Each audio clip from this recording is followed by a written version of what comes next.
ಶ್ರೀಗುರುಭ್ಯೋ ನಮಃ ಹರಿ ಓಂ.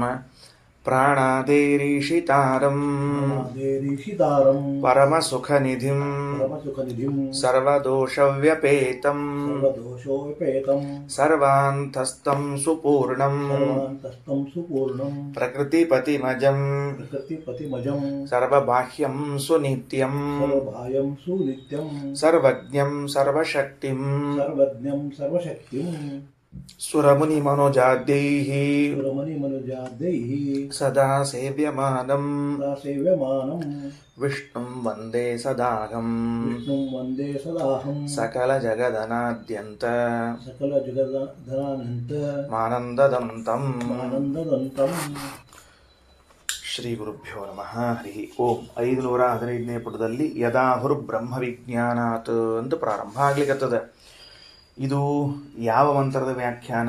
ಇಷ್ಟೊತ್ತಿನವರೆಗೆ ಈಗ ಆಚಾರ್ಯರು ಅಹಂ ಬ್ರಹ್ಮಾಸ್ಮಿ ಎಂಬುದಕ್ಕೆ ಎಲ್ಲ ಮತಗಳ ವಿಮರ್ಶೆಯನ್ನು ಮಾಡಿ ಮುಗಿಸಿ ಈಗ ಇದೇ ವಿಷಯದಲ್ಲಿ ಪ್ರಮಾಣ, ಏನು ಪ್ರಮಾಣ ಇದೆ, ಯಾವ ಪ್ರಮಾಣ ಇದ್ದದ್ದರಿಂದ ಭವಿಷ್ಯತ್ ಪರ್ವದ ವಾಕ್ಯ ಇದು. ಈ ಭವಿಷ್ಯತ್ ಪರ್ವದ ವಾಕ್ಯವನ್ನು ಇಟ್ಟುಕೊಂಡು ನೀವು ನೋಡ್ರಿ, ಎಲ್ಲಿ ನೋಡ್ಬೇಕು ನೀವು ಅಂದರೆ 490ನೇ ಪುಟದಲ್ಲಿ ತದಾಹುರ್ ಯದ್ ಬ್ರಹ್ಮವಿದ್ಯೆಯ ಸರ್ವಂ ಭವಿಷ್ಯಂತೋ ಮನುಷ್ಯ ಮನ್ಯಂತೆ ಕಿಮು ತದ್ ಬ್ರಹ್ಮ ಅವೇತ್ ಯಸ್ಮಾತ್ ತತ್ಸರ್ವಂ ಅಭವತ್ ಬ್ರಹ್ಮವಾ ಇದಮಗ್ರ ಆಸೀ ತದಾತ್ಮಾನಮೇವ ಅವೇತ್ ಅಹಂ ಬ್ರಹ್ಮಾಸ್ಮೀತಿ ತಸ್ಮಾತ್ ತತ್ಸರ್ವಂ ಅಭವತ್ ಅಂತದು ಉಪನಿಷತ್ತು. ಸರಿನಾ? 3 ಮತ್ತು 4ನೇ ಉಪನಿಷತ್ತುಗಳು. ಅಲ್ಲಿ ಈಗಾಗಲೇ ಆ ಮಂತ್ರದ ಸಾಮಾನ್ಯ ಅಭಿಪ್ರಾಯವನ್ನು ಶ್ರೀಮದಾಚಾರ್ಯ ಹೇಳಿದ್ದನ್ನು ತಿಳ್ಕೊಂಡು ಬಂದಿದ್ದೇವೆ. ಅದೇ ಮಂತ್ರಕ್ಕೆ ಮತ್ತೊಂದು ಬಾರಿ ಆಚಾರ್ಯರು ಭವಿಷ್ಯತ್ ಪರ್ವ ಎಂಬ ಗ್ರಂಥದ ವಾಕ್ಯಗಳನ್ನು ಉದಾಹರಿಸಿ ವ್ಯಾಖ್ಯಾನ ಮಾಡುತ್ತಿದ್ದಾರೆ. ಈಗೇನು ಆಚಾರ್ಯರೇನು ಹೇಳಿದ್ರು ಅರ್ಥ, ಅದೇ ಅರ್ಥಕ್ಕೆ ಪ್ರಮಾಣ ಸಹಿತವಾದ ವಿವರಣೆಯನ್ನು ಕೊಡ್ಲಿಕ್ಕತ್ತಾರೆ. ಆ ಮಂತ್ರ ಬಹಳ ಹಿಂದೆ ಪಾಠ ಆಗ್ಯದ, ಸುಮಾರು 1 ತಿಂಗಳಾಗಿ ಹೋಗ್ಯದ ಪಾಠ ಆಗಿ. ಈಗ ಮತ್ತೆ ಅದ ಮಂತ್ರದ ವಿವರಣೆ ಅದ. ಹೀಗಾಗಿ ನಿಮಗೆ ನೆನಪಿರುವುದಿಲ್ಲ ಅಂಬುದು ನನಗೆ ಚಲೋ ನೆನಪದ.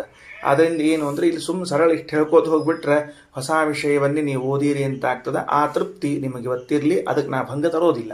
ಅದಕ್ಕೆ ಪ್ರಶ್ನೆ ಏನು, ಅಲ್ಲೇನು ಪ್ರಶ್ನೆ ಮಾಡಿಕೊಂಡಾರ, ತದಾಹುರ್ ಬ್ರಹ್ಮವಿದ್ಯೆಯ, ಇದು ಒಂದು ಚಂದಾದ ವಿಷಯ ಅದ. ಅಂದರೆ ಅದ್ವೈತ ದರ್ಶನ, ವಿಶಿಷ್ಟಾದ್ವೈತ, ಜೈನ, ಬೌದ್ಧ, ಚಾರ್ವಾಕ ಎಲ್ಲ ಮುಗೀತು, ವಿಮರ್ಶೆಗಳು ಮುಗಿಸಿದರು. ವಿಶೇಷ, ಗುಣಗುಣಿಗಳ ಅಭೇದ, ಭೇದಾಭೇದ, ಭೇದ ಅದನ್ನು ಮುಗಿಸಿದರು.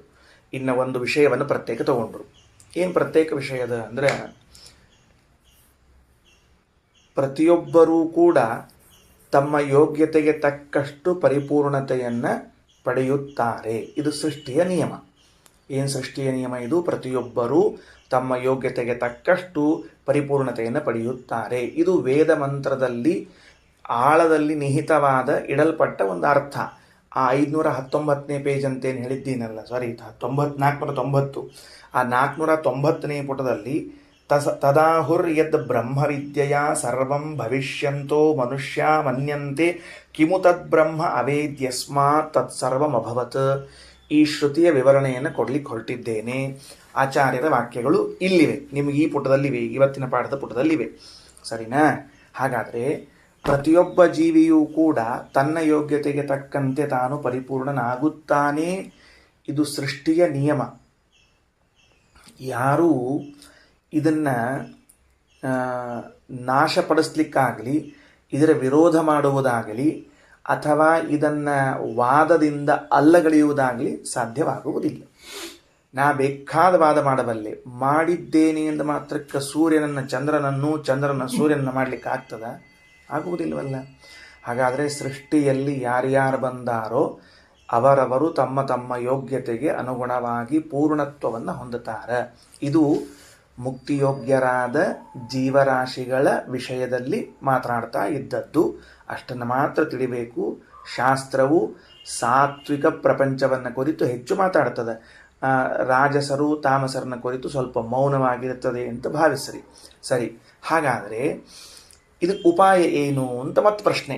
ಏನು ಉಪಾಯ? ಸುಮ್ಮನೆ ಅಂತರೂ ನಾವು ಪರಿಪೂರ್ಣ ಆಗ್ಲಿಕ್ಕೆ ಸಾಧ್ಯ ಇಲ್ಲ. ಕೂತೀನಿ, ನನ್ನ ಯೋಗ್ಯತೆಗೆ ತಕ್ಕಂತೆ ನಾನು ಪರಿಪೂರ್ಣ ಆಗ್ತೀನಾ? ಇಲ್ಲ. ಹಾಗಾದರೆ ಅದಕ್ಕೂ ಒಂದು ಪ್ರಕ್ರಿಯೆ ಇದೆ. ಏನಿದೆ ಅಂತ ಕೇಳಿದ್ರೆ ಅದಕ್ಕೊಂದು ಸಾಧನ ಅಂತದ. ಅದು ಒಂದು ಸಾಧನೆಯಾದಾಗ ಮಾತ್ರ ನಾವೇನು ಮಾಡ್ತೀವಿ ಅಂದರೆ ನಮ್ಮ ಯೋಗ್ಯತೆಗೆ ತಕ್ಕಂತೆ ಪರಿಪೂರ್ಣರಾಗುತ್ತೇವೆ. ಮೊದಲನೆಯದ್ದು, ಸೃಷ್ಟಿಗೆ ಬಂದ ಪ್ರತಿ ಜೀವವು ತನ್ನ ಯೋಗ್ಯತೆಗೆ ತಕ್ಕಂತೆ ಪರಿಪೂರ್ಣ ಆಗ್ತದೆ, ಆಗೇ ಬೇಕು. ಆಗಬೇಕಾದರೆ ಅದಕ್ಕೊಂದು ಸಾಧನ ಅದ. ಏನೂ ಸಾಧನೆ ಇಲ್ಲದೆ ಪರಿಪೂರ್ಣರಾಗ್ಲಿಕ್ಕೆ ಸಾಧ್ಯವಿಲ್ಲ. ಆ ಸಾಧನೆ ಏನು ಅಂತ ಕೇಳಿದಾಗ 10 ಹೇಳ್ತದೆ, ಅದರಲ್ಲಿ ಒಂದನ್ನು ಎತ್ತಿ ಹೇಳ್ತದೆ. ಸಾಧನೆಗಳಲ್ಲಿ 10ರಲ್ಲಿ ಒಂದು ತೆಗೆದುಕೊಳ್ಳುತ್ತದೆ. ಆ ಒಂದು ಯಾವುದು ಅಂದರೆ ಜ್ಞಾನ. ಜ್ಞಾನದಿಂದ ಈ ವ್ಯಕ್ತಿ ಪರಿಪೂರ್ಣನಾಗುತ್ತಾನೆ. ಹಂಗ ಕರ್ಮ ಅದ. ಜ್ಞಾನ, ಕರ್ಮ, ವೈರಾಗ್ಯ, ಇಂದ್ರಿಯ ನಿಗ್ರಹ, ಸತ್ಕರ್ಮಗಳು, ಸದಾಚಾರಗಳು, ಇವುಗಳೇ ಸ್ವಲ್ಪ ಪರ್ಯಾಯ ಶಬ್ದಗಳಲ್ಲಿ ಬೇರೆ ಬೇರೆಯಾಗಿ ಹೇಳ್ತಾ ಹೋಗ್ತದೆ. ವಿಷಯನೂ ಬೇರೆ ಇದೆ. ಹಾಗಾದರೆ 10 ಸಾಧನೆಗಳಲ್ಲಿ ಒಂದಾದದ್ದು ಜ್ಞಾನ. ಜ್ಞಾನದಿಂದ ಈ ವ್ಯಕ್ತಿ ಪರಿಪೂರ್ಣನಾಗ್ತಾನೆ. ಇಲ್ಲಿ ಪರಿಪೂರ್ಣನಾಗುತ್ತಾನೆ ಅಂದಾಗೆಲ್ಲ ತನ್ನ ಯೋಗ್ಯತಾ ಎಂಬುದು ಬುದ್ಧಿಯೊಳಗಿರಬೇಕು. ಮತ್ತು ಪ್ರಶ್ನೆ ಮಾಡಿಕೊಳ್ಬಾರ್ದು ಅದಕ್ಕೆ. ಪೂರ್ಣನಾಗ್ತಾನೆ ಅಂತ. ಆ ಜ್ಞಾನ ಯಾವುದರ ಜ್ಞಾನ? ಯಾವುದರ ಜ್ಞಾನದಿಂದಾಗಿ ನಾವು ಪೂರ್ಣರಾಗ್ತೀವಿ, ಅದು ಯಾರ ಜ್ಞಾನ ಅಂತ ಕೇಳಿದ್ರೆ, ನಾವು ಯಾರ ಪ್ರತಿಬಿಂಬರಾಗಿದ್ದೇವೋ ಆ ಬಿಂಬನ ಜ್ಞಾನದಿಂದಾಗಿ. ನಾವು ಯಾರ ಪ್ರತಿಬಿಂಬರಾಗಿದ್ದೇವೋ ಭಗವಂತನ ಪ್ರತಿಬಿಂಬರಾಗಿದ್ದೇವೆ. ಹಾಗಾದರೆ ಭಗವಂತನ ಜ್ಞಾನದಿಂದಾಗಿ ನಾವು ನಮ್ಮ ಯೋಗ್ಯತೆಗೆ ತಕ್ಕಷ್ಟು ಪರಿಪೂರ್ಣರಾಗುತ್ತೇವೆ. ಸ್ಟೆಪ್ ಬೈ ಸ್ಟೆಪ್ ಹೋಗ್ಲಿಕ್ಕತ್ತೀವಿ. ನಾವೀಗ ಒಂದೊಂದು ಸ್ಟೆಪ್ಪನ್ನು ಅಭ್ಯಾಸ ಮಾಡ್ಕೋತ ಬರ್ಲಿಕ್ಕತ್ತೀವಿ. ಅಂದಮೇಲೆ ಸಾಧನವಿಲ್ಲದೆ ಪೂರ್ಣತೆ ಅಂತನ್ನೋದು ಅದು ಕನಸಿನಲ್ಲೂ ಸಾಧ್ಯವಿಲ್ಲದ್ದು. ಸಾಧನೆ ಯಾವುದು ಅಂದರೆ ಅನೇಕದರಲ್ಲಿ ಪ್ರಧಾನ ಯಾವುದು ಅಂದರೆ ಬಿಂಬನಾದ ಹರಿಯ ಜ್ಞಾನ. ಆ ಬಿಂಬನಾದ ಹರಿಯ ಜ್ಞಾನವನ್ನು ನಾವು ಮಾಡಿಕೊಂಡಾಗ ಮಾತ್ರ ಏನಾಗ್ತೇವೆ ಅಂತಂದರೆ ನಮ್ಮ ಯೋಗ್ಯತೆಗೆ ತಕ್ಕಷ್ಟು ಪೂರ್ಣರಾಗ್ತೇವೆ. ಹೌದಾ? ಏನಂತ ತಿಳ್ಕೊಳ್ಬೇಕು? ಭಗವಂತನನ್ನು ಬಿಂಬನಾಗಿ ಬಿಟ್ಟಿದ್ದಾನೆ ಅಂದರೆ ಅನಾದಿ ಕಾಲದಿಂದಲೂ ಬಿಂಬನಾದ ಭಗವಂತನನ್ನು ಹೀಗೆ ತಿಳಿದುಕೊಳ್ಳಬೇಕು. ಹಾಗೆ ತಿಳಿದುಕೊಂಡಾಗ ಮಾತ್ರ ನಾವು ನಮ್ಮ ಯೋಗ್ಯತೆಗೆ ತಕ್ಕಂತೆ ಪೂರ್ಣರಾಗ್ತೇವೆ. ಏನು ತಿಳ್ಕೊಳ್ಬೇಕು ಅಂತ ಪ್ರಶ್ನೆ. ಸರಿ, ಅದಕ್ಕೆ ಅಹಂ ಬ್ರಹ್ಮ ಅಸ್ಮಿ ಹೀಗೆ ಭಗವಂತನ ತಿಳಿಬೇಕು. ಭಗವಂತನನ್ನೇನು ತಿಳಿಬೇಕು? ಅಹಂ ಎಂಬುದಾಗಿಯೂ ಬ್ರಹ್ಮ ಎಂಬುದಾಗಿಯೂ ಅಸ್ಮಿ ಎಂಬುದಾಗಿಯೂ ತಿಳಿಬೇಕು. ಇದನ್ನು ತಿಳಿದಾಗ ನಮಗೆ ಪರಿಪೂರ್ಣತೆ. ಹಂಗಾರೆ ಜ್ಞಾನದಿಂದ ಪರಿಪೂರ್ಣತೆಯನ್ನು ಹೇಳಿದಾಗ ಆ ಜ್ಞಾನ ಯಾವುದು ಅಂತ ಕೇಳಿದ್ರೆ ಅಹಂ ಬ್ರಹ್ಮ ಅಸ್ಮಿ ಎಂಬ ಜ್ಞಾನ. ಇಲ್ಲಿಗೆ ನಿಲ್ಲಿಸ್ಬೋಣ ಅಂತ. ಆ ಶಬ್ದಗಳ ಅರ್ಥ ಹಿಂದೆ ಓದಿದ್ದೀವಿ, ಮತ್ತೀಗ ನೆನಪು ಮಾಡಿಕೊಳ್ಳೋಣ ಅಂತ. ಇದರ ಮಧ್ಯದಲ್ಲಿ ಒಂದು ಪ್ರಶ್ನೆ ಕೇಳುತ್ತಾರೆ ಕೆಲವು ಮನುಷ್ಯರು. ಏನೋ ತಮ್ಮ ಗುರುಗಳ ಬಳಿ ಪ್ರಶ್ನೆಯನ್ನು ಮಾಡಿಕೊಂಡು ಚರ್ಚೆಯನ್ನು ಮಾಡಿಕೊಂಡು ನಿರ್ಧಾರ ಮಾಡಿಕೊಳ್ಳುತ್ತಾರೆ. ಏನು ಅಂದರೆ, ಹಾಗಾದರೆ ಇದು ಸಾಧನ ಅಂತಾಯಿತು. ಯಾವುದು? ಪರಿಪೂರ್ಣತೆಗೆ ಸಾಧನವಾದದ್ದು ಅಹಂ ಬ್ರಹ್ಮ ಅಸ್ಮಿ ಅಂತ. ಯಾರ್ಯಾರು ಈ ಜ್ಞಾನವನ್ನು ಮಾಡಿಕೊಂಡಾರೋ ಅವರೆಲ್ಲ ಪೂರ್ಣ ಆಗ್ಯಾರ ಅಂತ. ಹಾಗಿದ್ರೆ ಪರಮಾತ್ಮನೂ ಪೂರ್ಣನಾಗಿದ್ದಾನೆ ಅಂತೇನೆ ಶಾಸ್ತ್ರದಲ್ಲಿ ಹೇಳಲಾಗ್ತಾ ಇದೆ. ಅಂದರೆ ಪರಮಾತ್ಮನೂ ಈ ಜ್ಞಾನವನ್ನು ಮಾಡಿಕೊಂಡಿದ್ದಾನಾ? ಪರಮಾತ್ಮ ಈ ಜ್ಞಾನವನ್ನು ಮಾಡಿಕೊಳ್ಳದೆ ಹೋದರೆ ಅವನು ಪೂರ್ಣನಾಗ್ಲಿಕ್ಕೆ ಸಾಧ್ಯವಿದೆಯಾ ಅಂತಾರೆ. ಹೌದು, ಪರಮಾತ್ಮನು ಈ ಜ್ಞಾನವನ್ನು ಮಾಡಿಕೊಂಡೇ ಇದ್ದಾನೆ. ಏನು ತೊಂದರೆ ಅದ? ಭಗವಂತ ತನ್ನನ್ನು ತಾನು ಪೂರ್ಣ ಅಂತ ತಿಳ್ಕೊಂಡೇ ಇದ್ದಾನೆ. ಪರಮಾತ್ಮ ತನ್ನನ್ನು ತಾನು ಪೂರ್ಣ ಅಂತ ತಿಳಿದುಕೊಳ್ಳೆ ಇರ್ಲಿಕ್ಕೆ ಬರ್ತದೆ ಹೆಂಗೆ? ನಾವು ಭಗವಂತನನ್ನು ಪೂರ್ಣ ಅಂತ ಹೆಂಗೆ ತಿಳ್ಕೊಂಡಿದ್ದೀವೋ ಭಗವಂತ ಹಂಗೆ ತನ್ನನ್ನು ತಾನು ಪೂರ್ಣ ಅಂತ ತಿಳ್ಕೊಂಡಿರಲೇಬೇಕು. ಒಂದು ವೇಳೆ ದೇವರ ಹಂಗೆ ತಿಳ್ಕೊಂಡಿಲ್ಲ ಅಂತ ಆದರೆ ಅಜ್ಞಾನಿ ಅಂತ ಆಗ್ತಾನೆ. ಯಾಕೆ? ತನ್ನ ಬಗ್ಗೆ ತನಗೇ ಜ್ಞಾನ ಇಲ್ಲ ಅಂತ ಆಗ್ತದೆ. ಆಮೇಲೆ ದೇವರಿಗೆ ತನ್ನ ಬಗ್ಗೆ ಏನು ಜ್ಞಾನ ಅದ? ಅಹಂ ಬ್ರಹ್ಮ ಅಸ್ಮಿ, ನಾನು ಪೂರ್ಣನಾಗಿ ಇದ್ದೇನೆ. ಅಲ್ಲಿ ಅಹಂ ಅನ್ನೋ ಶಬ್ದಕ್ಕೆ ನಾನು ಅಂತ ಅರ್ಥ ಅಲ್ಲ, ಹೇಳ್ತೀನಿ ಮತ್ತೆ ಮುಂದೆ. ಅದಕ್ಕೆ ಅಹೇಯನಾಗಿದ್ದೇನೆ, ಪರಿಪೂರ್ಣನಾಗಿದ್ದೇನೆ, ಸದಾ ಇದ್ದವನೆಂದು ತಿಳಿಯಲ್ಪಡುವನಾಗಿದ್ದೇನೆ ಅಂತ ಅರ್ಥ. ಅದಕ್ಕೆ 3 ಅರ್ಥ ಅದಕ್ಕೆ. ಆಯಿತಾ? ಹೀಗೆ ಭಗವಂತನೂ ತಿಳಿದುಕೊಂಡಿದ್ದಾನೆ ಅಂದರೆ ಒಂದೇ ಸೂತ್ರ. ಏನು ಅಂದರೆ, ಈ ಮನೆಯೊಳಗೆ ಪ್ರವೇಶ ಮಾಡ್ಲಿಕ್ಕೆ ಒಂದೇ ಬಾಗಿಲದ ಅಂದಮೇಲೆ ಯಜಮಾನನು ಅದೇ ಬಾಗಿಲಿನಿಂದ ಪ್ರವೇಶ ಮಾಡಬೇಕು, ಅತಿಥಿಗಳು ಅದೇ ಬಾಗಿಲಿನಿಂದ ಪ್ರವೇಶ ಮಾಡಬೇಕು. ಯಜಮಾನ ಬೇರೆ ಬಾಗಿಲಿಂದ ಪ್ರವೇಶ ಮಾಡ್ತಾನ ಅಂತಲ್ಲ, ಅತಿಥಿಗಳು ಇನ್ಯಾವುದೋ ಬಾಗಿಲಿಂದ ಪ್ರವೇಶ ಮಾಡ್ತಾರ ಅಂತಲ್ಲ, ಇರೋದೇ ಒಂದು ಬಾಗಿಲದ. ಅಂದರೆ ಇರೋದೇ ಒಂದು ಜ್ಞಾನದ. ಏನು ಭಗವಂತ ಪರಿಪೂರ್ಣನಿದ್ದಾನೆ ಅಂತ ತಿಳಿದುಕೊಳ್ಳೋದೇ ನಮ್ಮ ಪರಿಪೂರ್ಣತೆಗೆ ಕಾರಣ ಅಂತ ಆದ ಮೇಲೆ, ಭಗವಂತ ಪರಿಪೂರ್ಣನಾಗಿದ್ದಾನೆ ಅಂದಮೇಲೆ ಅವ ಏನು ತಿಳ್ಕೋಬೇಕು? ಅವನು ಭಗವಂತ ಪರಿಪೂರ್ಣನಾಗ್ಯಾನ ಅಂತ ತಿಳ್ಕೋಬೇಕು. ಏನು ಭಗವಂತ ಯಾರು? ತಾನೇ ನಾ ಪರಿಪೂರ್ಣ ಇದ್ದೀನಿ ಅಂತ ಅವ ತಿಳ್ಕೊಂಡಾನ. ಆದ್ದರಿಂದ ಶಿಷ್ಯರು ಪ್ರಶ್ನೆ ಮಾಡಿದ್ದಕ್ಕೆ ಗುರುಗಳು ಉತ್ತರ ಕೊಡ್ತಾರೆ, ಹೌದು, ನೀವು ತಿಳಿದುಕೊಂಡದ್ದು ಸರಿಯದ. ಭಗವಂತ ತನ್ನನ್ನು ತಾನು ಪೂರ್ಣನೆಂದು ತಿಳಿದಿದ್ದಾನೆ, ಅದಕ್ಕಾಗಿ ಪೂರ್ಣನಾಗಿದ್ದಾನೆ ಅಂತ. ಇದು ಅಲ್ಲಿ ಬಂದ ವಿಷಯ. ಅದಕ್ಕೆ ಪ್ರಮಾಣಗಳನ್ನು ಒದಗಿಸ್ತಾ ಹೊರಡ್ತಾರೆ. ವಾಕ್ಯ ನೋಡ್ತಾ ಹೊರಟು ಬಿಡ್ರಿ. ಯದಾಹುರ್ ಬ್ರಹ್ಮ ವಿಜ್ಞಾನಾತ ಸಮಗ್ರತ್ವಂ ಇಯಾಸವಃ. ಸಮಗ್ರತ್ವಂ ಇಯಾಸವಃ, ತಾವು ಪೂರ್ಣರಾಗಬೇಕೆಂಬ ಅಂದರೆ ಪೂರ್ಣತೆಯನ್ನು ಹೊಂದಲು ಇಚ್ಛಿಸುವಂಥವ್ರು. ಇಯಾಸವಃ ಅಂದರೆ ಇಚ್ಛೆ ಉಳ್ಳವರು. ಏನಂತ ಸಮಗ್ರತ್ವಂ ಇಯಾಸವಃ, ಸಮಗ್ರತೆಯನ್ನು ಪೂರ್ಣತೆಯನ್ನು ಹೊಂದಬೇಕೆಂದು ಇಚ್ಛಿಸುವಂಥವರು. ಇದರಿಂದ ಬ್ರಹ್ಮವಿಜ್ಞಾನಾತ್, ಬ್ರಹ್ಮಜ್ಞಾನದಿಂದಲೇನೇ. ಯದಾಹುಹು ಏನು ಹೇಳಿದರು? ಬ್ರಹ್ಮಜ್ಞಾನದಿಂದ ತಮಗೆ ಯೋಗ್ಯವಾದ ಪೂರ್ಣತೆಯನ್ನು ಹೊಂದುತ್ತೇವೆ ಅಂತ ಇಚ್ಛಾ ಉಳ್ಳವರು. ಬ್ರಹ್ಮಜ್ಞಾನಾತ್ ಸಮಗ್ರತ್ವಂ ನಾನ್ಯತಶ್ಚೇತಿ ನಿಶ್ಚಯಾತ್, ಬ್ರಹ್ಮಜ್ಞಾನವನ್ನು ಹೊರತುಪಡಿಸಿ ಇನ್ಯಾವ ಜ್ಞಾನದಿಂದಲೂ ಪೂರ್ಣತ್ವವನ್ನು ಹೊಂದಲಾರೆವು. ಇನ್ಯಾವ ಜ್ಞಾನ ಅಂದರೆ ಏನು ಅಂತ ಒಂದು ವಿಚಾರ ಮಾಡಬೇಕಾಗ್ತದೆ. ಪೂರ್ಣತೆಯನ್ನು ಹೊಂದಲು ಸಾಧನ ಭಗವಂತನ ಪೂರ್ಣತೆಯ ಜ್ಞಾನವೇ ಹೊರತಾಗಿ ಬೇರೆದಲ್ಲ. ಹಾಗಾದರೆ ಈ ಮಾತಿನ ಹಿನ್ನೆಲೆಯಲ್ಲಿ ನಾವು ಇನ್ನುಳಿದ ಯಾವ ದೇವತೆಗಳನ್ನು ಪರಿಪೂರ್ಣರು ಎಂದು ತಿಳಿಯಬಾರದು ಅಂತ ಸೂಚನೆ ಇದೆ ಅದರಲ್ಲಿ. ಯಾಕೆ? ಭಗವಂತನ ಪೂರ್ಣತೆಯ ಜ್ಞಾನದಿಂದಲೇ ನಾವು ಪರಿಪೂರ್ಣರಾಗುತ್ತೇವೆ ಅಂತಿದ್ದಾಗ, ಬೇರೆದರಿಂದ ಅಲ್ಲ ಅಂತ ಸ್ಪಷ್ಟ ಹೇಳ್ತಿರುವಾಗ, ಬ್ರಹ್ಮಜ್ಞಾನಾತ್ ಸಮಗ್ರತ್ವಂ ನಾನ್ಯತಸ್ತೇತಿ ನಿಶ್ಚಯಾತ್, ಬೇರೆದರಿಂದ ಅಲ್ಲ ಅಂತ. ಈಗ ನೋಡ್ರಿ, ಆ ಭವಿಷ್ಯತ್ ಪರ್ವ ಅದು ಹೆಂಗೆ ನಮಗೆ ವಿಷಯವನ್ನು ನಿರೂಪಣೆ ಮಾಡ್ಲಿಕ್ಕತ್ತದ ಅಂದರೆ, ಪರಿಪೂರ್ಣತೆಯ ಸಾಧನಗಳಲ್ಲಿ ಬ್ರಹ್ಮಜ್ಞಾನವೇ ಮುಖ್ಯ,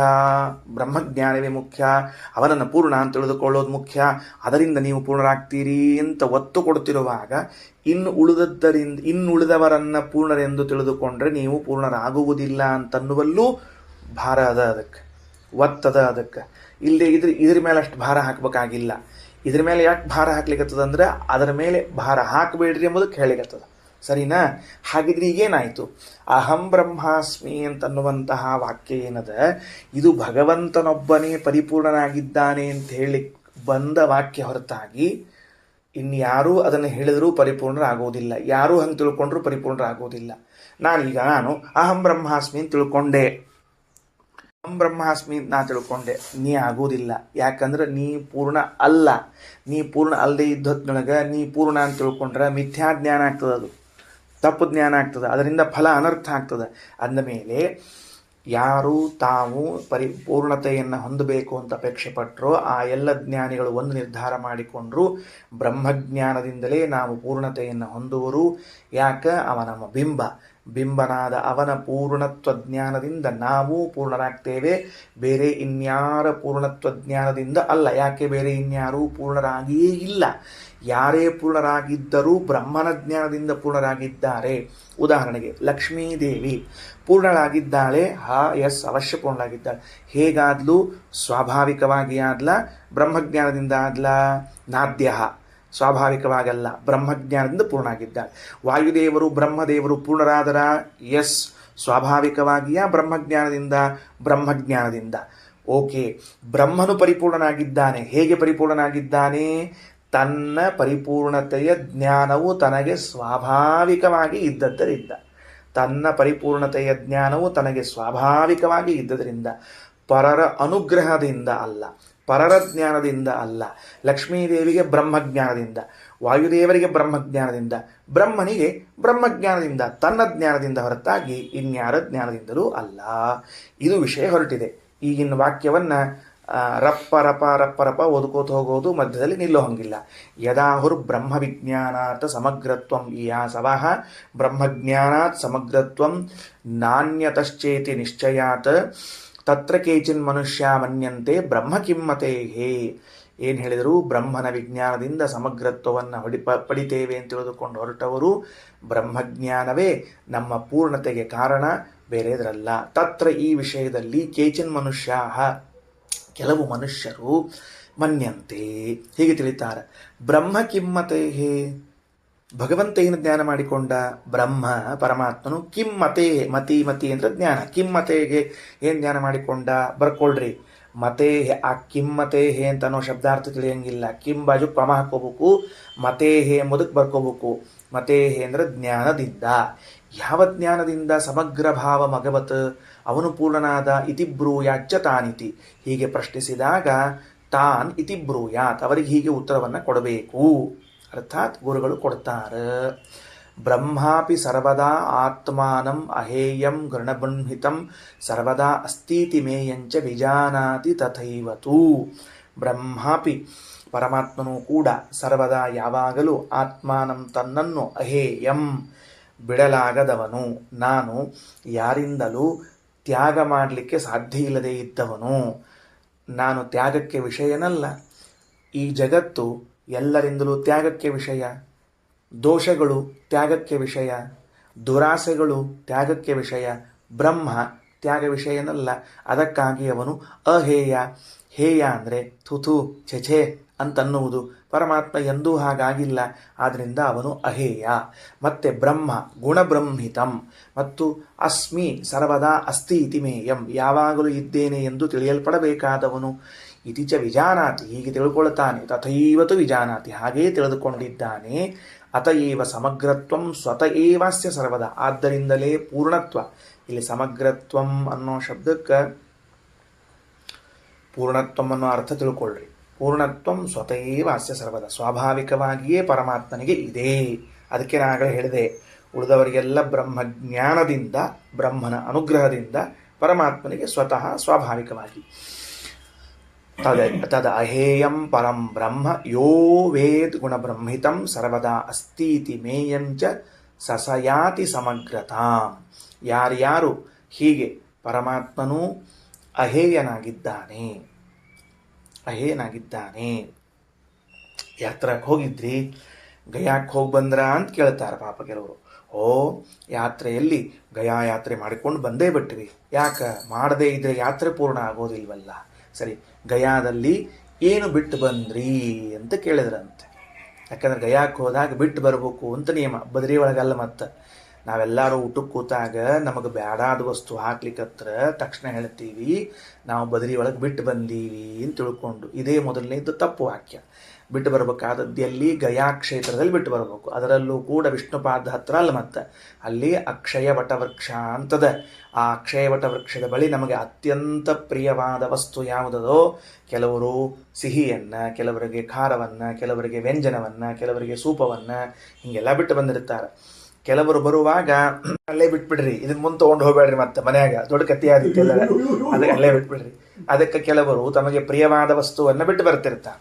ಅದನ್ನು ಬಿಟ್ಟು ಬಂದೆ, ಇದನ್ನು ಬಿಟ್ಟು ಬಂದೆ ಅಂತ. ಹಾಗಾದರೆ ಅದಕ್ಕೊಂದು ಕಾರಣದ ಯಾಕೆ ಬಿಟ್ಟು ಬಂದರು, ಮತ್ತದು ದೇವರಿಗೆ ಪ್ರಿಯವಾಗಲಿ ಬಿಟ್ಟು ಬರಬೇಕು, ದೇವರನ್ನ ಇನ್ನೂ ಹೆಚ್ಚಿನ ರೂಪದಲ್ಲಿ ಮತ್ತೆ ಕೊಡ್ತಾನ, ಇತ್ಯಾದಿ ಇತ್ಯಾದಿ. ಹಾಗೆ ಬೇರೆ ಬೇರೆ ಕ್ಷೇತ್ರಗಳಿಗೆ ಹೋದಾಗ ಕೆಲವನ್ನೆಲ್ಲ ಬಿಟ್ಟು ಬರಬೇಕಂತೆ. ಹಂಗಾರೆ ದೇವರನ್ನ ಬಿಡ್ಲಿಕ್ಕಾಗ್ತದೇನು ಅಂದರೆ ಅಹೇಯಂ ಅಹಂ. ಈಗ ಅದು ಆ ಅರ್ಥ ಆಗಲಿ ಅಂತ ಈ ದೃಷ್ಟಾಂತ ಕೊಟ್ಟೆ ನಾನು.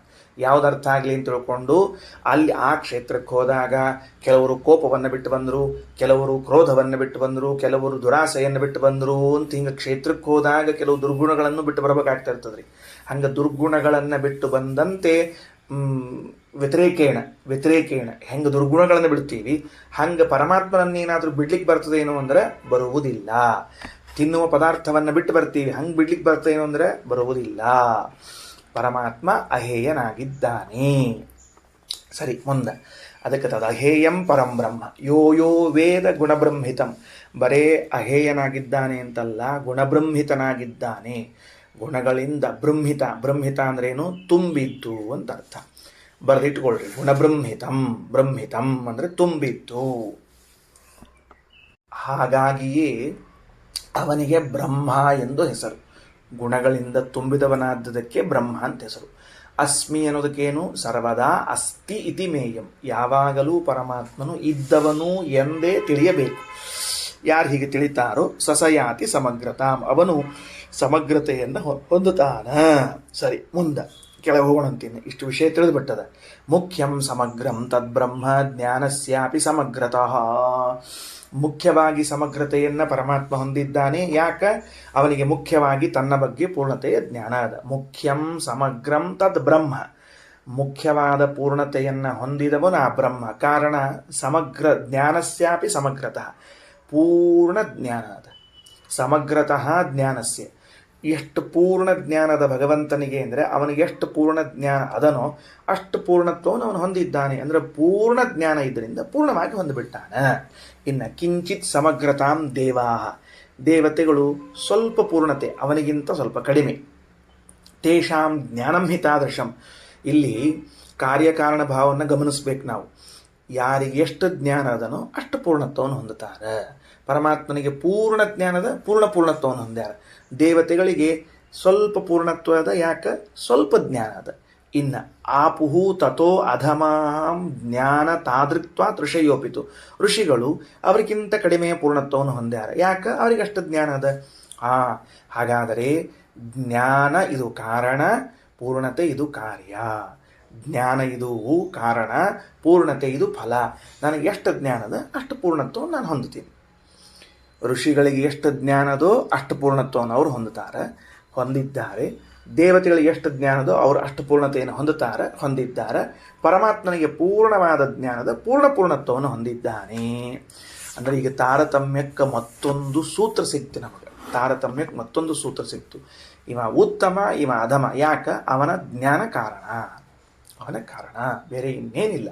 ಋಷಿಭ್ಯೋಪ್ಯಧಮಾಂ ಪ್ರಾಪುಹು ಮಾನುಷಾಶ್ಚ ಸಮಗ್ರತಾಂ, ಋಷಿಗಳಿಗಿಂತಲೂ ಕಡಿಮೆ ಪೂರ್ಣತ್ವವನ್ನು ಹೊಂದಿದವರು ಮನುಷ್ಯರು.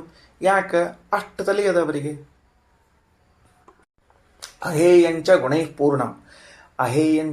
ಪೂರ್ಣಂ ನಿತ್ಯ ಅಸ್ತಿ ಜ್ಞಾನಗೋಚರಂ ಬ್ರಹ್ಮ ಪಶ್ಯನ್ ವಾಮದೇವ ಸೂಕ್ತಮೇತದ್ದರ್ಶಃ ಅಹಂ ಮನುಃ ಸೂರ್ಯ ಇತಿ ಸ್ವಾಂತರ್ಯಾಮಿ ವ್ಯಪೇಕ್ಷಯ.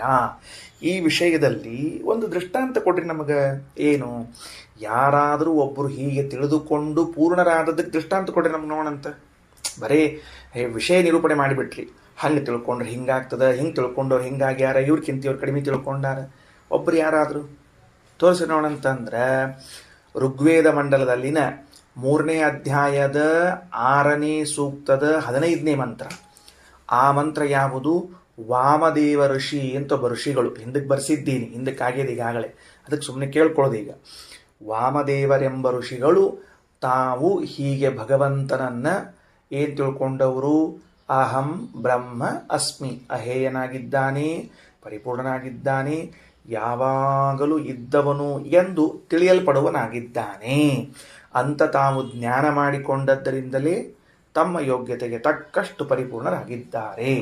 ಇಷ್ಟು ವಾಕ್ಯ ಮತ್ತೊಂಬರ್ಕೊಂಬಿಡ್ರಿ. ವಾಮದೇವ ಋಷಿಗಳು ಅಥವಾ ವಾಮದೇವ ಋಷಿಯು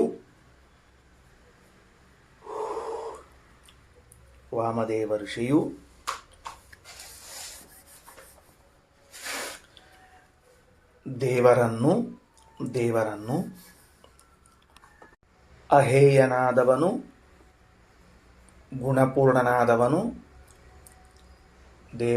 ದೇವನನ್ನು ಅಹೇಯನಾದವನು, ಗುಣಪೂರ್ಣನಾದವನು, ಯಾವಾಗಲೂ ಇರುವವನೆಂದು ತಿಳಿಯಲ್ಪಡುವನು. ಇದು 3ನೇ ವಿಶೇಷಣ. ಇದು ಅಸ್ಮಿ ಎಂಬ ಶಬ್ದದ ಅರ್ಥ. ಅದು ಯಾವಾಗಲೂ ಇರುವವನೆಂದು ತಿಳಿಯಲ್ಪಡುವನು ಅಂತ ದೇವರಿಗೆ ವಿಶೇಷಣ. ಅದು ದೇವರು ತಿಳಿಯಲ್ಪಡ್ತಾನಂತ.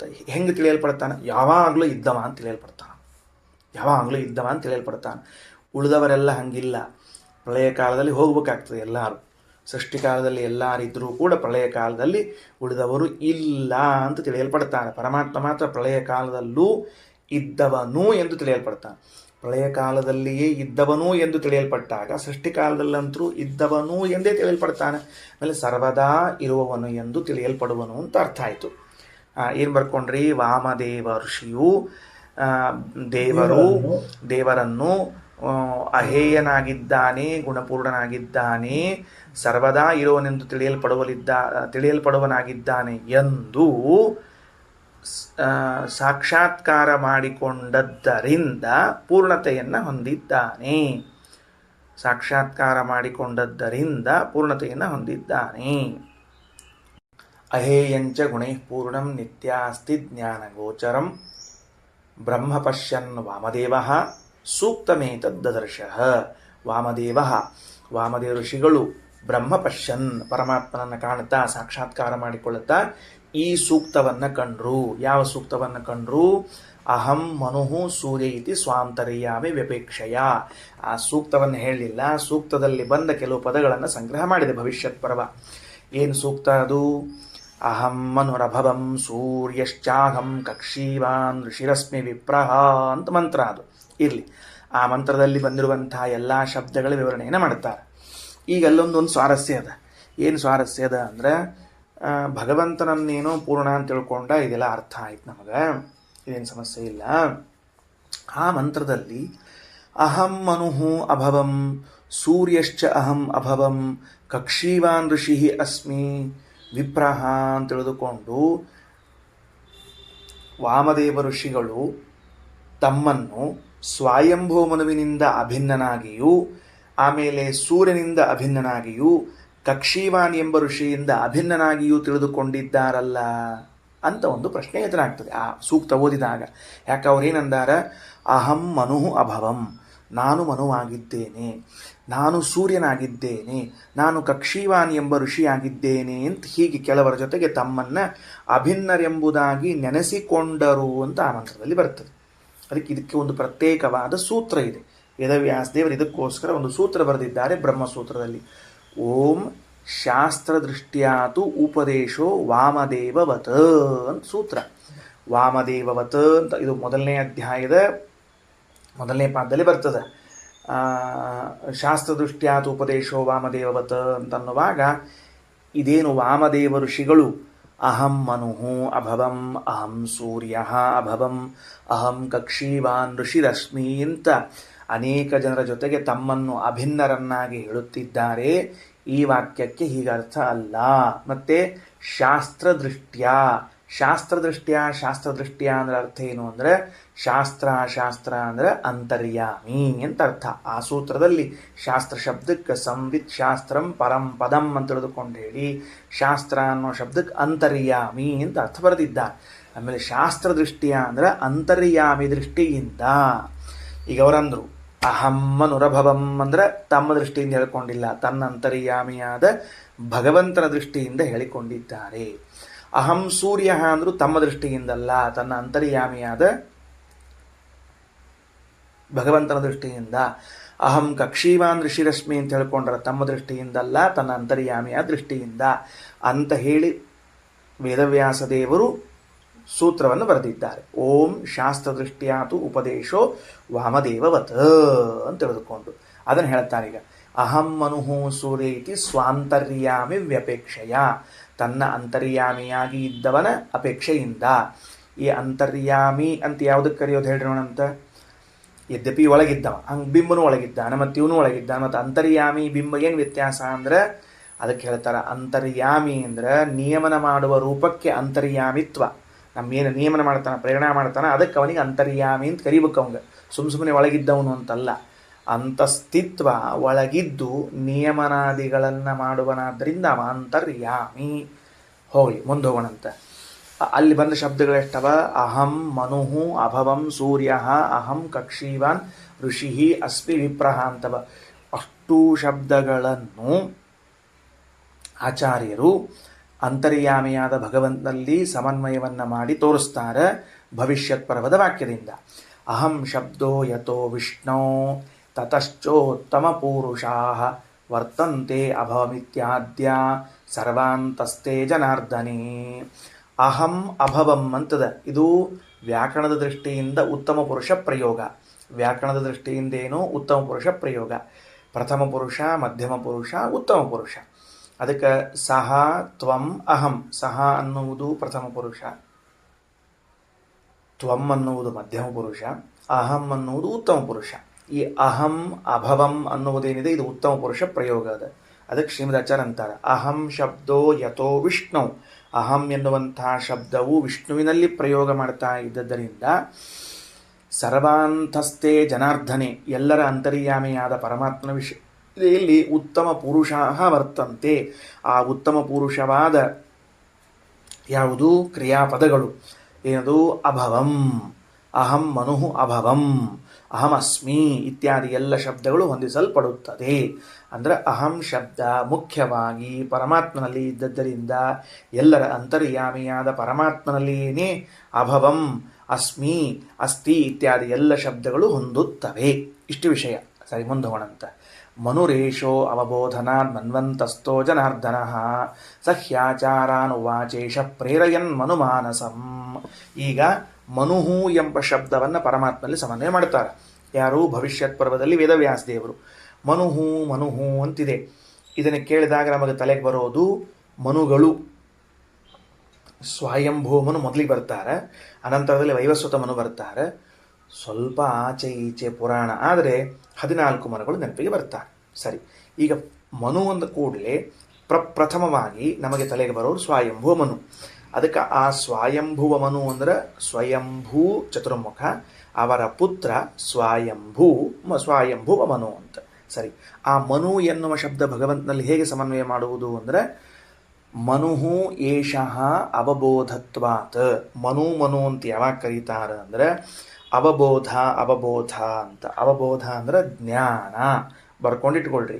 ಅವಬೋಧತ್ವಾತ್ ಅನ್ನೋ ಶಬ್ದಕ್ಕೆ ಅವಬೋಧ ಅಂದ್ರೆ ಜ್ಞಾನ. ಅವಬೋಧತ್ವಾತ್ ಅಂದ್ರೆ ಏನು ಅಂದ್ರೆ ಅವಬೋಧ ಅಂದ್ರೆ ಜ್ಞಾನ. ಅವಬೋಧತ್ವಾತ್ ಅಂದ್ರೆ ಅದಕ್ಕೆ ಏನು ಮಾಡ್ಲಿಕ್ಕತ್ತಾರ? ಭಗವಂತ ಜ್ಞಾನ ರೂಪಿಯಾಗಿದ್ದಾನೆ. ಭಗವಂತನು ಜ್ಞಾನ ರೂಪ ಆಗಿದ್ದರಿಂದ ಅವನನ್ನ ಮನು ಅಂತ ಕರೀತಾರೆ.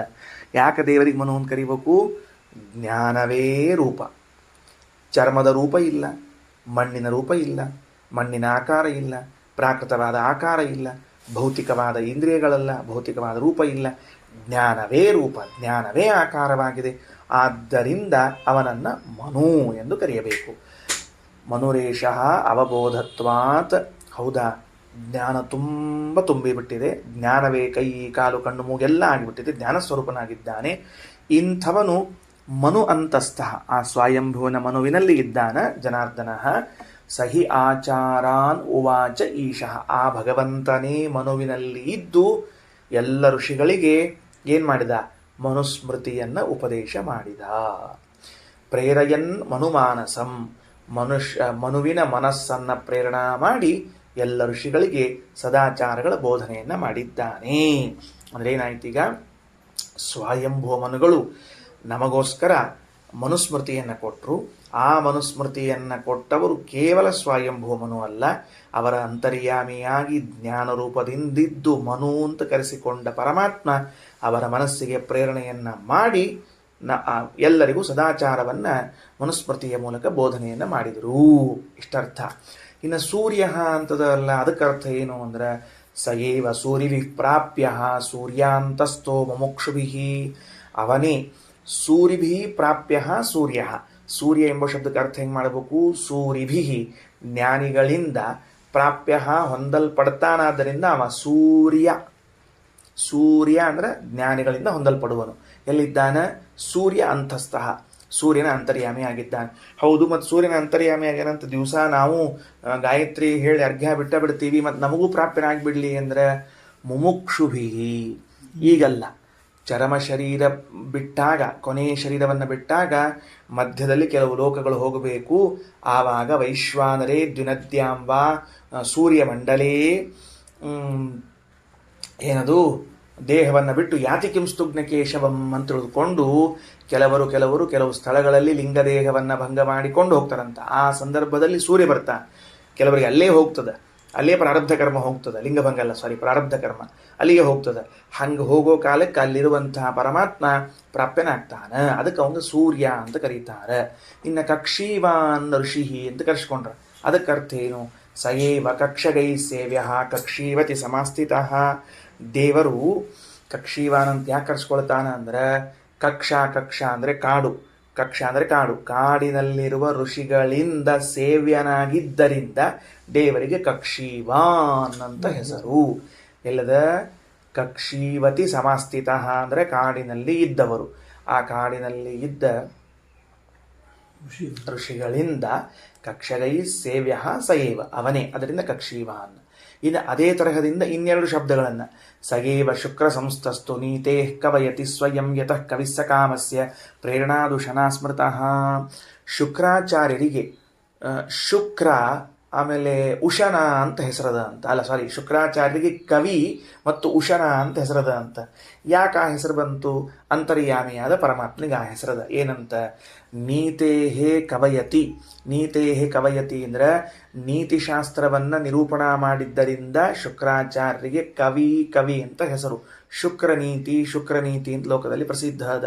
ಆಮೇಲೆ ಶುಕ್ರಾಚಾರ್ಯರಲ್ಲಿ ನಿಂತು ನೀತಿಶಾಸ್ತ್ರವನ್ನು ತಂದುಕೊಟ್ಟದ್ದಕ್ಕೆ ಪರಮಾತ್ಮನಿಗೆ ಕವಿ ಅಂತ ಹೆಸರು.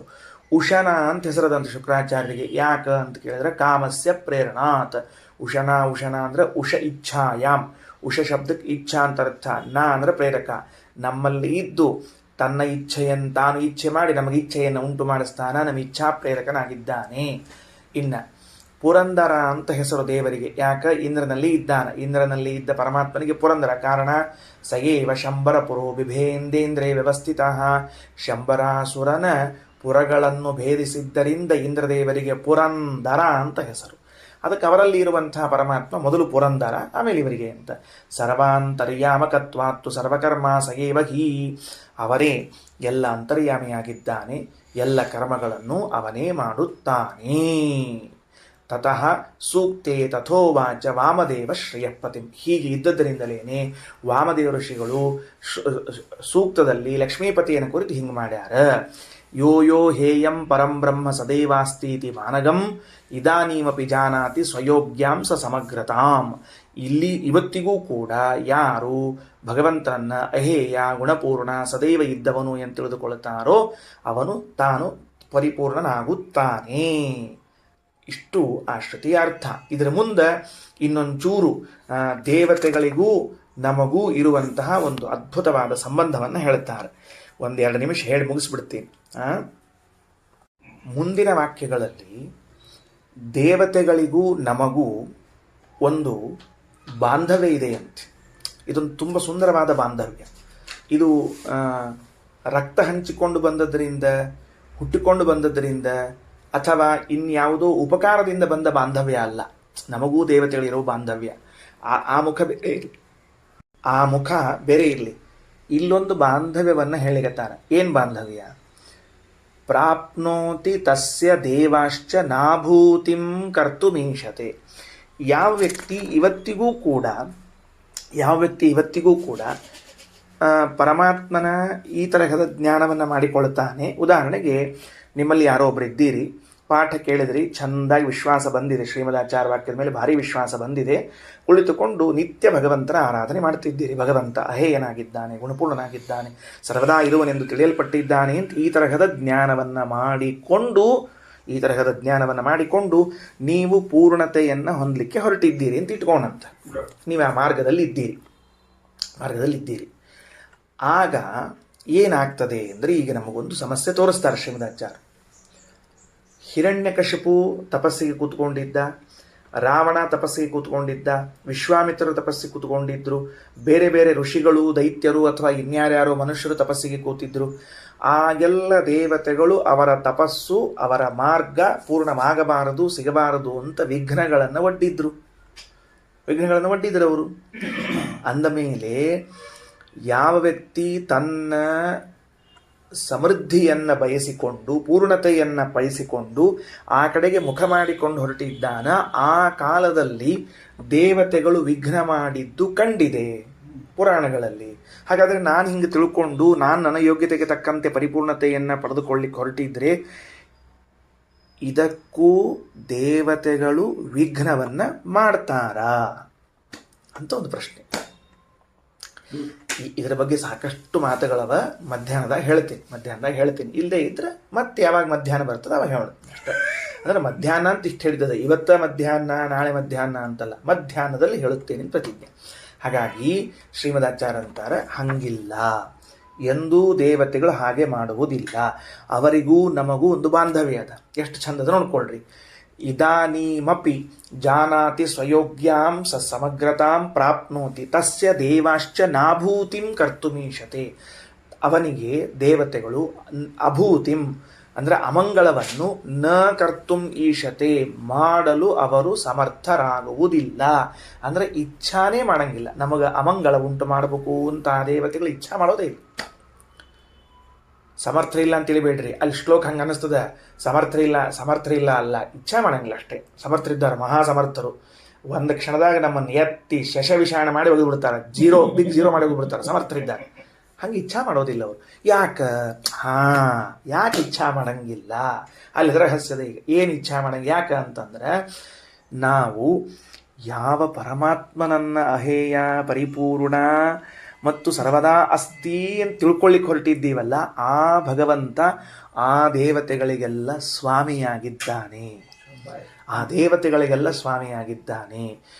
ತಮಗೆ ಸ್ವಾಮಿಯಾದವನನ್ನು ತಮಗೆ ಪ್ರೀತಿಗೆ ಸ್ವಾಮಿ ಅಂದ್ರೆ ಅರ್ಥ ಏನು? ಮತ್ತೆ ಬರೀ ಡಬಡ್ಡಾಳ್ಕಿ ಮಾಡಿಕೊಂಡು, ಡಬಡ್ಡಾಳ್ಕಿಯಿಂದ ನಮ್ಮ ಗುರುಗಳು ಹೇಳ್ತಿರ್ಬೇಕು ಯಾವಾಗ ಡಬಡ್ಡಾಳ್ಕಿ ಅಂದ್ರೆ ಏನು ಬರೀ ಅರ್ಥದಕ್ಕೆ ಮುಂಗೈ ಜೋರು ಮಾಡ್ಕೊಂಡು ಏ ಕರೋ ಅಂತ ಹೇಳ್ಕೊತ ಅಡ್ಡಾಡೋದು ಅಲ್ಲದಕ್ಕೆ.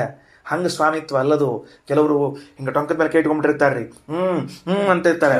ಏನಿರಂಗಿಲ್ಲಲ್ಲಿ ಆ ತರಹ ಸ್ವಾಮಿತ್ವ ಅಲ್ಲ ದೇವರಲ್ಲಿ, ಅಥವಾ ಆ ತರಹದಿಂದ ಅಲ್ಲ. ಅದು ಪ್ರೇಮ ಇದೆ ದೇವತೆಗಳಿಗೆ. ಯಾಕೆಂದರೆ ದೇವರ ಬಗ್ಗೆ ಅಷ್ಟು ಯಥಾರ್ಥ ಜ್ಞಾನ ಇದ್ದರಿಂದ, ಇವನು ಈಗೇನು ಇವನು ಸಾಧನೆ ಮಾಡ್ಕೊಳ್ಳಿಕತ್ತಾನಲ್ಲ, ಇವನು ನಮ್ಮ ಸ್ವಾಮಿ, ನಮಗೆ ಪ್ರೀತಿಪಾತ್ರನಾದ ಭಗವಂತನ ವಿಷಯದಲ್ಲಿ ಹೀಗೆ ಜ್ಞಾನ ಮಾಡಿಕೊಂಡು ಪ್ರಯತ್ನ ಮಾಡ್ತಿದ್ದಾನಲ್ಲ, ನಾವೇನು ವಿಘ್ನ ಮಾಡಬಾರ್ದು ಅಂತ ನಮಗೆ ಅಮಂಗಳ ಮಾಡುವ ವಿಷಯದಲ್ಲಿ ಇಚ್ಛೆಯನ್ನೇ ಮಾಡುವುದಿಲ್ಲಂತೆ. ಇಂತಹ ಒಂದು ಅದ್ಭುತವಾದ ಸಂಬಂಧ ಇದೆ ನಮಗೆ ದೇವತೆಗಳಿಗೆ ಎಂದು ತಿಳಿಸಿಕೊಡುತ್ತಾರೆ. ಆತ್ಮ ಹಿ ವಿಷ್ಣುರ್ದೇವಾನಾಂ, ವಾಕ್ಯ ನೋಡ್ಕೋಬೇಕು ಮುಂದಿಂದು. ಆತ್ಮ ಹಿ ವಿಷ್ಣುರ್ದೇವಾನಾಂ, ಮೊದಲನೆಯದ್ದು ದೇವಾನಾಂ ಆತ್ಮ ವಿಷ್ಣು, ದೇವತೆಗಳಿಗೆ ಸ್ವಾಮಿಯಾಗಿದ್ದಾನೆ. ಎರಡನೆಯದ್ದು ತೇಷು ವ್ಯಾಪ್ತೋ ಯತಸ್ಸದಾ, ಅಷ್ಟೇ ಅಲ್ಲ, ಆ ದೇವತೆಗಳಲ್ಲಿ ವ್ಯಾಪ್ತನಾಗಿದ್ದಾನೆ, ಪ್ರತಿಯೊಬ್ಬರಲ್ಲಿ ವ್ಯಾಪಿಸಿಕೊಂಡಿದ್ದಾನೆ. ಏನು ಮಾಡ್ತಾನೆ? ನಿಯೋಕ್ತೃತ್ವೇನ ಕಾರ್ಯೇಷು ತಜ್ಞೋ ಯಸ್ಮಚ್ಚ ಸಾಧಕ. ನಿಯೋಕ್ತೃತ್ವೇನ ಕಾರ್ಯೇಷು, ಅವರವರನ್ನ ಕಾರ್ಯಗಳಲ್ಲಿ ತೊಡಗಿಸ್ತಾನ, ವ್ಯಾಪ್ತನಾಗಿದ್ದಾನ. ಅಂದಮೇಲೆ ತಜ್ಞ, ಅವನನ್ನು ತಿಳಿದುಕೊಂಡವನು, ಯಸ್ಮಚ್ಚ ಸಾಧಕ, ಸಾಧಕನಾದವನು ಅಂಥ ಭಗವಂತನ ತಿಳ್ಕೊಂಡಾನ. ಅಂದರೆ ದೇವತೆಗಳಿಗೆ ಸ್ವಾಮಿಯಾಗಿ, ದೇವತೆಗಳಲ್ಲಿ ವ್ಯಾಪ್ತನಾಗಿ, ದೇವತೆಗಳನ್ನು ಪ್ರತಿಕ್ಷಣ ಪ್ರೇರಣೆ ಮಾಡುವಂತಹ ಭಗವಂತನ ಬಗ್ಗೆ ತಿಳ್ಕೊಂಡದ್ರಿಂದ ಯಸ್ಯ ಪ್ರೀತೋ ಹರಿರ್ನಿತ್ಯಂ, ಭಗವಂತ ಯಾರ ಮೇಲೆ ಪ್ರೀತನಾಗಿಬಿಡುತ್ತಾನೆ, ತಸ್ಯ ಪ್ರೀತಾಶ್ಚ ದೇವತಾ, ಎಲ್ಲ ದೇವತೆಗಳು ಅವನ ಮೇಲೆ ಪ್ರೀತನಾಗಿ ಬಿಡುತ್ತಾರೆ. ಎಂಥ ಅದ್ಭುತ ಮಾತು ರೀ, ಎಂಥ ಅದ್ಭುತವಾದ ಮಾತು. ದೇವತೆಗಳ ತಾರತಮ್ಯದಲ್ಲಿ ಲಕ್ಷ್ಮೀದೇವಿಯಿಂದ ಪ್ರಾರಂಭ ಮಾಡಿಕೊಂಡು ಬಿಡ್ರಿ, ಲಕ್ಷ್ಮೀನಾರಾಯಣರು 1 ಕೋಟಿಗೆ ಹಾಕಿಬಿಡ್ರಿ, ಚತುರ್ಮುಖರಿಂದ ಪ್ರಾರಂಭ ಮಾಡಿಕೊಂಡು ಪುಷ್ಕರಾಂತ ದೇವತೆಗಳವರೆಗೆ ಎಷ್ಟೆಷ್ಟು ದೇವತೆಗಳು ಅಂತಿದ್ದಾರೋ ಆ ಎಲ್ಲ ದೇವತೆಗಳು ನಮ್ಮನ್ನು ಪ್ರೀತಿಸ್ತಾರಂತೆ, ನಮ್ಮ ಮೇಲೆ ಅನುಗ್ರಹವನ್ನು ಮಾಡ್ತಾರಂತೆ. ಇವನು ನಮ್ಮವನು ಅಂತಾರಂತೆ. ಯಾಕಂದ್ರೆ ಒಂದೇ ವಿಷಯ, ಸ್ವಾಮಿಗೆ ಪ್ರೀತಿಗೆ ಪಾತ್ರನಾಗಿದ್ದಾನೆ ಅಷ್ಟೇ. ದೇವರಿಗೆ ಪ್ರೀತಿ ಪಾತ್ರನಾಗ್ಯಾನ, ನಮಗೂ ಅವನ ಸಂಬಂಧ. ಇದು ಬಂದದ್ದು, ನಮಗವರಿಗೆ ಸಂಬಂಧ ಬಂದದ್ದು ಭಗವದ್ವಿಷಯಕವಾಗಿ ಭಕ್ತಿಯಿಂದ ಬಂದಿದೆ. ಇವರಲ್ಲಿ ನೀವು ಭಕ್ತಿ ಮಾಡಿದರೆ ದೇವತೆಗಳು ನಿಮ್ಮಲ್ಲಿ ಇವನು ನಮ್ಮವನು ಎಂಬ ಸಂಬಂಧವನ್ನು ತೋರಿಸಿಕೊಡುತ್ತಾರೆ. ಆ ಲೆವೆಲ್ ಎಷ್ಟು ದೊಡ್ಡದ ಶ್ರೀಮದಾಚಾರ್ಯ ಹೇಳಿತ್ತು, ಎಷ್ಟು ಎತ್ತರಕ್ಕೆ ಹೋಗಿ ಹೇಳುತ್ತಾರೆ. ಯಸ್ಯ ಪ್ರೀತೋ ಹರಿರ್ನಿತ್ಯಂ ತಸ್ಯ ಪ್ರೀತಾಶ್ಚ ದೇವತಾ.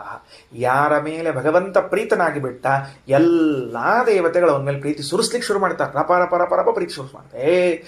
ನಮ್ಮೋ ವಾಯುದೇವ್ರು ನಮ್ಮೋ ಅಂತಾರೆ, ರುದ್ರದೇವ್ರು ನಮ್ಮವ್ರು ಅಂತಾರೆ, ಇಂದ್ರದೇವ್ರು ನಮ್ಮವ್ರು ಅಂತಾರೆ. ಒಂದು ದಿವ್ಸ ಮಾತಾಡಿದಿಲ್ಲ ಇವ್ರನ್ನ, ಒಂದು ದಿವ್ಸ ನಾ ಇವ್ರು ನೋಡಿದ್ದಿಲ್ಲ, ನಮ್ಮನ್ನ ಹೆಂಗೆ ಪ್ರೀತಿ ಮಾಡ್ಲಿಕ್ಕತ್ರಪ್ಪ ಇವರು. ಅಲ್ಲದ ಕೀ, ಅದು ಕನೆಕ್ಷನ್ ಅಲ್ಲದ.